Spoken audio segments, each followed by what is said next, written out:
ஆரா அமுத என்று அழைக்கப்படும் பெருமாளை நம்மாழ்வாரால் ஆரா அமுதே என்று மங்களாசாசனம் செய்யப்பட்ட திருக்குடந்தை ஸ்ரீ சாரங்கபாணி பெருமாள் துதி.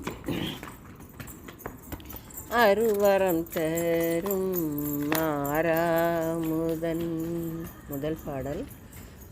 ஒருவில் ஏந்தி உலகு புறப்பவன் திருவிநாயகன் சேர்ந்தவர் கோர் சரண் கருமுகில் வண்ணன் கண்ணன் குடந்தையில் அருவரம் தரும் ஆராமுதனே.